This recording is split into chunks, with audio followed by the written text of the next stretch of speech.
Muy bien, continuemos con la siguiente parte de la clase. En este apartado vamos a revisar el campo magnético, la densidad de flujo y la permeabilidad magnética. El campo magnético es la interacción de imanes en el espacio. Estos imanes generan una fuerza magnética, ¿sí? Vamos a imaginar que tenemos imanes naturales, sí, son metales que existen en la naturaleza, que tienen dos polos, un polo positivo y un polo negativo. Por acá tenemos un imán también y estos imanes generan un campo magnético, ¿sí? Un campo magnético que se lo puede representar con estas líneas. Ya, este campo magnético se genera por la interacción de estos imanes naturales, pero también se lo puede generar de manera artificial. Es lo que conocemos como un electroimán. Esto se lo hace por medio del movimiento de las cargas a través de un conductor, es decir, por medio de la corriente eléctrica. Sí, la corriente eléctrica me permite generar un imán, ¿sí? Y ya lo vamos a explicar a más detalle. La fórmula es la que tenemos aquí. El campo magnético se representa con la B y es igual a la permeabilidad magnética, la corriente eléctrica, 2pi dividido para r, donde r es la distancia. La permeabilidad magnética la vamos a estudiar más adelante, pero simplemente es qué tan fácil me permite pasar el campo por medio de un material, porque es mucho más fácil generar un campo magnético con los metales que, por ejemplo, con material orgánico, ¿sí? La unidad de medida del campo magnético es el Tesla, ¿sí? Se mide en teslas.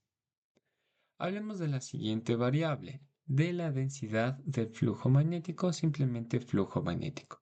El flujo magnético nos indica la cantidad de campo magnético que pasa a través de una superficie. Imaginemos que tenemos, no sé, una cartulina, ¿sí?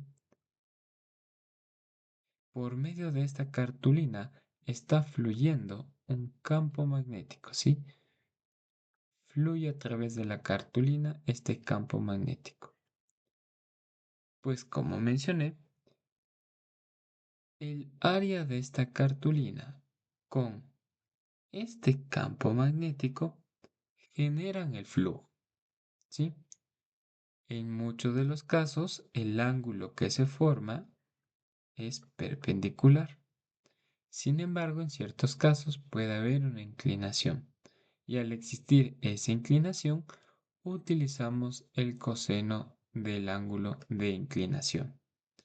El mejor de los casos es que no exista una inclinación, por lo tanto este valor se convierte en 1. Hablemos ahora de la permeabilidad magnética. Como les había mencionado antes, es la facilidad de un material que me permita dejar pasar el campo magnético por medio de él. La permeabilidad magnética depende de los materiales. Por ejemplo, los metales son favorables para el paso del campo magnético, pero los aislantes como los plásticos, como lo son los cauchos, no permiten tan fácil el paso del campo magnético.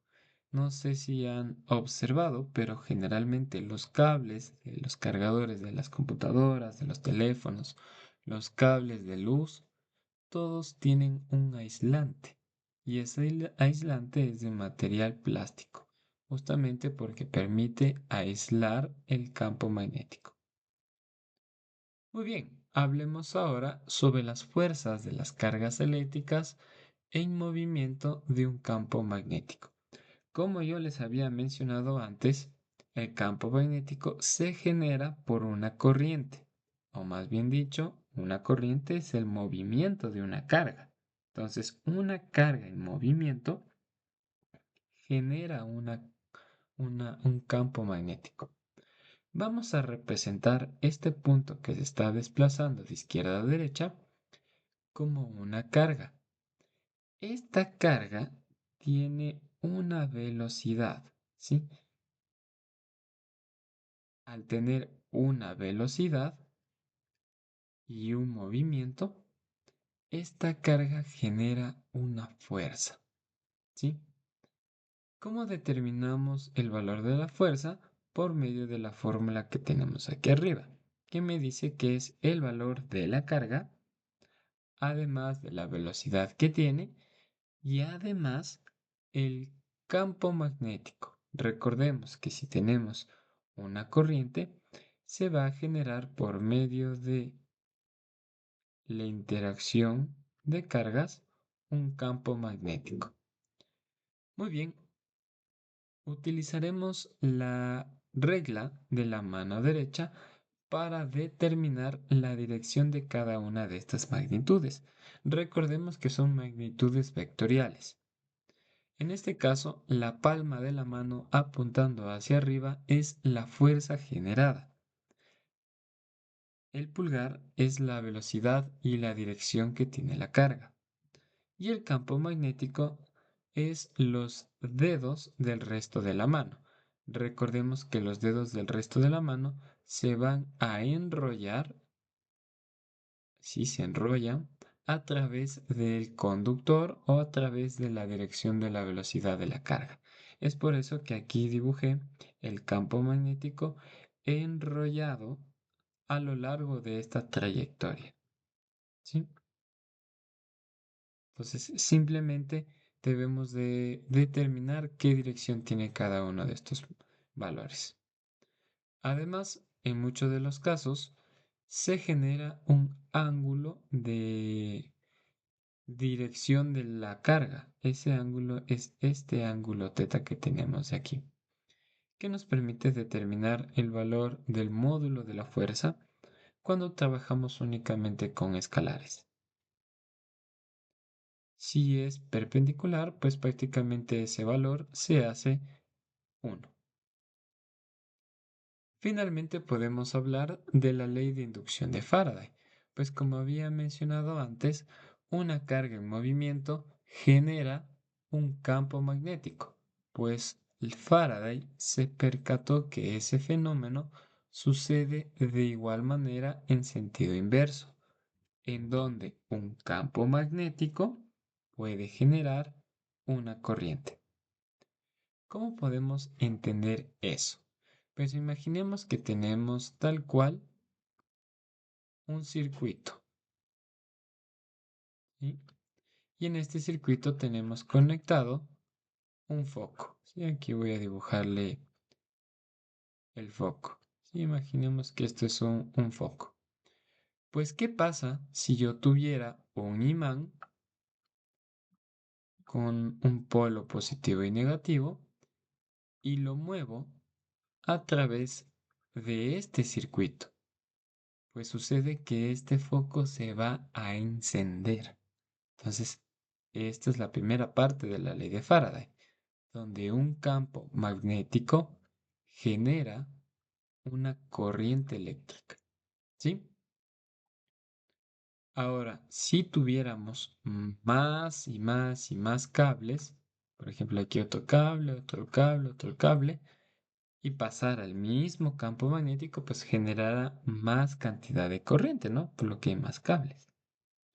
Es por eso que en la fórmula se añade esta n, que me indica el número de vueltas o el número de cables por el cual pasa el campo magnético. ¿Sí? La otra parte de la inducción de Faraday, como había mencionado, que un campo magnético, un imán, genera una corriente, pues una corriente puede generar un imán. Y es justo lo que habíamos explicado antes, ¿no?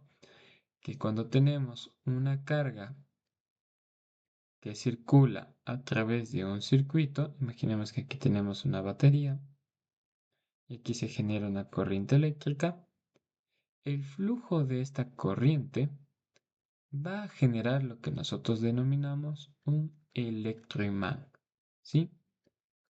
Donde el campo entra por un lado y sale por el otro lado del circuito y es donde se genera un polo negativo y un polo positivo a través de los cables. Y es por eso justo que mencioné que los cables tienen un aislante justo para evitar que se genere este fenómeno, porque si tuviéramos campos magnéticos en todos los dispositivos, hubiera interferencia estática. La fórmula es bastante simple. Esta E en realidad es un voltaje, es el voltaje inducido o la FEM inducida, también se lo conoce así, y me dice que es igual al flujo magnético, recordemos que es una variable que ya vimos, dividido para el tiempo, es la cantidad o la variación de campo magnético en un intervalo de tiempo. Recordemos que la E o la FEM es voltaje, ¿no? Entonces esto es una variable que se mide en voltios. Es negativo porque está en sentido opuesto a la inducción. Como mencioné anteriormente, si hubiera más cables, por ejemplo, en el ejemplo que tenemos aquí abajo, donde tenemos mucho más cables enrollados, pues simplemente le aumentamos n. N es el número de cables o el número de vueltas por el cual se enrolla el imán o el cable. Eso sería todo, chicos. Que tengan una excelente jornada. Estudien súper fuerte y que les haya servido estos pequeños videos de electricidad y magnetismo. Gracias por su atención y que les vaya súper bien.